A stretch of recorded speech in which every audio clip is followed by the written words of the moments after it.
Mes bien-aimés dans le Seigneur, mes amis internautes, mes frères et sœurs, que la grâce, la miséricorde de Dieu et la paix vous soient données de la part de Dieu le Père et de Jésus-Christ. C'est toujours votre serviteur, Wisnik Cherfis, qui vous souhaite de passer un bon dimanche sous la protection divine du Tout-Puissant. Ce matin, je vous invite à faire la lecture de la parole de Dieu tirée dans le livre Romains, chapitre 12, le verset 12. C'est un verset passe-partout. Je suis certain que tout serviteur, servante de Dieu, soit capable de réciter avec moi ce beau texte biblique qui se trouve dans le livre Romains, chapitre 12, le verset 12. Réjouissez-vous en espérance. Soyez patients dans l'affliction, persévérez dans la prière. Prions Dieu, céleste Père en Jésus-Christ, le Dieu de l'univers, le Créateur de toutes choses. Merci d'avoir fait de nous un chrétien. Et nous ne sommes pas honte de proclamer ton évangile avec hardiesse et autorité à tous les perdus. Accorde-nous de la force et de la grâce nécessaires pour aller partout et ailleurs semer ce bon grain. Écoutez nos cris et nos supplications. Nous te prions au nom de Jésus. Amen. Mes bien-aimés, notre sujet du jour, le résultat de la patience. Si l'on regarde bien ce texte en biblique, il y a plusieurs mots-clés, comme par exemple réjouir, si on veut parler de la réjouissance en Christ. Réjouissez-vous en espérance. Réjouir, mes bien-aimés, c'est l'action de faire plaisir, de rendre quelqu'un heureux, de joyeux, de mettre la joie. En espérance, c'est une sorte de sentiment de confiance en l'avenir, d'espoir. Réjouissez-vous en espérance. Soyez patients dans l'affliction. Patience, c'est notre mot. D'ailleurs, c'est déjà figuré dans le sujet, le résultat de la patience. L'affliction n'est autre que souffrance, la peine. Persévérer dans la prière. Le verbe persévérer qui signifie demeurer ferme et constant. Persister, poursuivre. Et enfin, le dernier mot, c'est la prière. Tout le monde sait c'est quoi la définition de la prière. La prière, c'est de communiquer avec Dieu. La prière, c'est de s'adresser à Dieu pour l'adorer, l'honorer, le glorifier, pour le supplier, pour lui demander de faire quelque chose. Et ensuite, on a la patience. La patience, c'est quelqu'un qui sait attendre avec le calme. C'est la capacité de mettre nos désirs sur pause pour un moment. C'est l'aptitude à persévérer dans une activité, un travail de longue haleine sans se décourager. C'est d'avoir du courage pour supporter. Là, on peut parler de la patience. Mais laissez-moi vous dire une chose, mes bien-aimés. La patience ne se développe pas du jour au lendemain. C'est un processus. C'est-à-dire, cela se fait progressivement.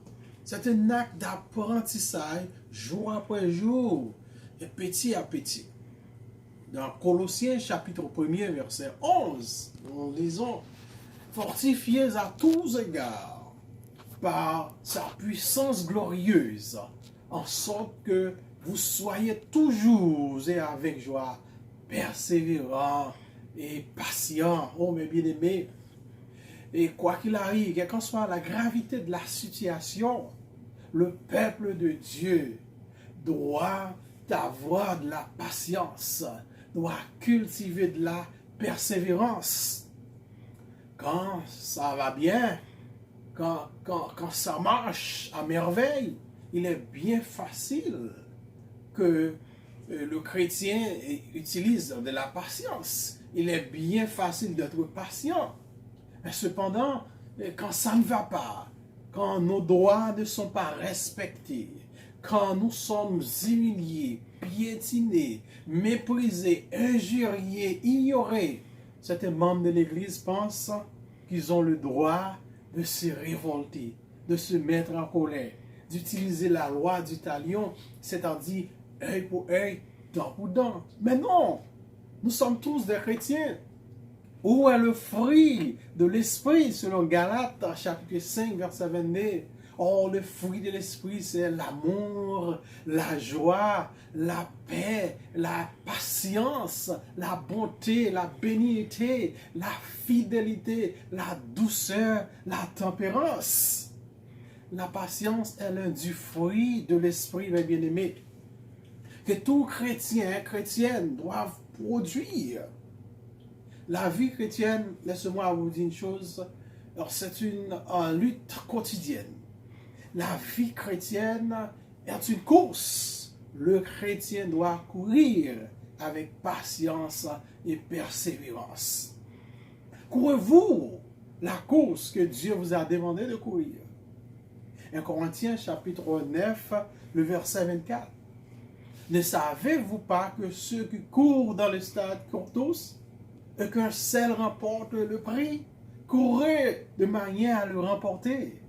Paul dit, je cours vers le but pour remporter le prix de la vocation céleste de Dieu en Jésus-Christ. Et puis loin, il dit à Timothée, dans 2 Timothée chapitre 4, versets 7 et 8, j'ai combattu le bon combat, j'ai achevé la course, j'ai gardé la foi. Désormais, la couronne de justice m'est réservée. Le Seigneur, le juste les juges, me la donnera dans ce jour-là.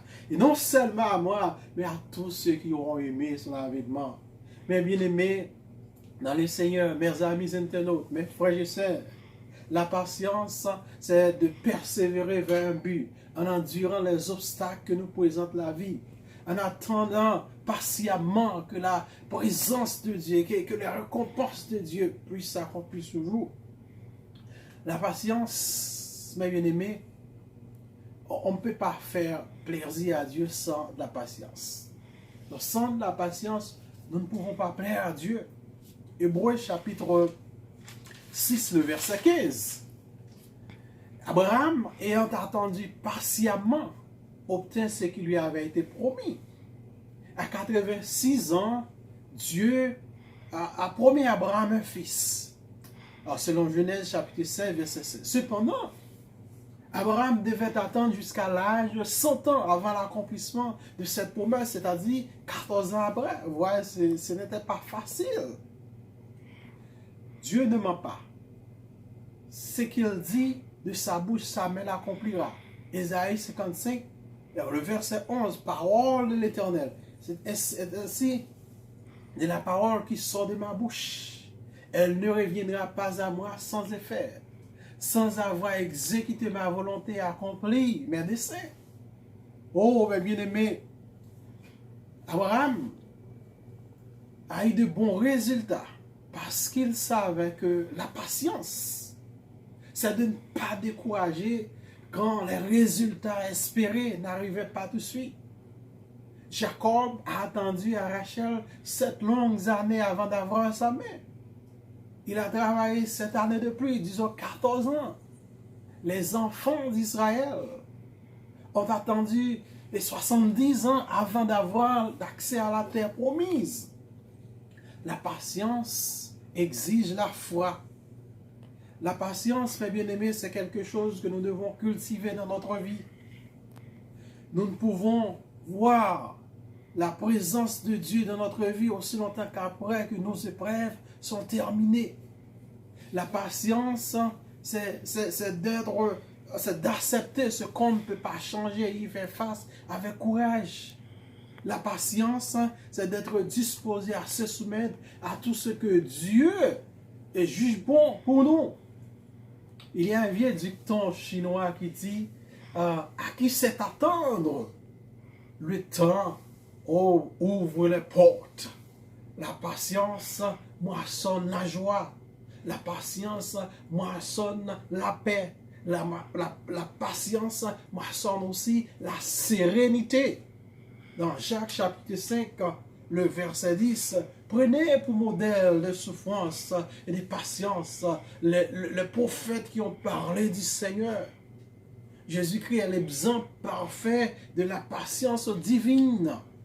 Mes bien-aimés, chers frères et sœurs, mes amis internautes, êtes-vous prêts à se maîtriser? Êtes-vous prêts à se calmer devant une situation de tension? Souvent, nos vraies bénédictions nous apparaissent sous forme de déception, d'humiliation et de persécution. Mais faisons preuve de patience, de la foi, du courage, de la persévérance. Et nous verrons que bientôt que les promesses de Dieu qui ont été réservées pour nous. Et 1 Corinthiens 15, verset 58. Et la Bible nous dit, c'est pourquoi, mes frères bien-aimés, soyez fermes et inébranlables, travaillons de mieux en mieux à l'œuvre du Seigneur, sachant que votre travail ne sera pas vain. Il y a de la paix, de la joie, de résultats satisfaisants pour ceux ou celles qui ont pour boussole la persévérance, la foi et la patience. Mes chers amis, Dieu ne ment pas, je vous l'ai dit tout à l'heure. Ce que sa bouche a dit, sa main l'accomplira. Il y a bien des années que vous avez une proposition à Dieu. Vous avez demandé à Dieu de faire quelque chose pour vous. Peut-être demain, peut-être après-demain. C'est pourquoi je vous encourage de ne pas décourager, de rester fidèle au pied de Dieu, car votre délivrance n'est pas trop loin. La patience ne se développe pas du jour au lendemain. La patience exige la foi. La patience, c'est quelque chose que nous devons cultiver. C'était à votre service, votre serviteur Wisnik Cherfils, qui vous souhaite de passer un bon dimanche. Et nous espérons de vous retrouver dimanche prochain pour un nouveau sujet. Que le Seigneur vous bénisse, que le Seigneur vous garde.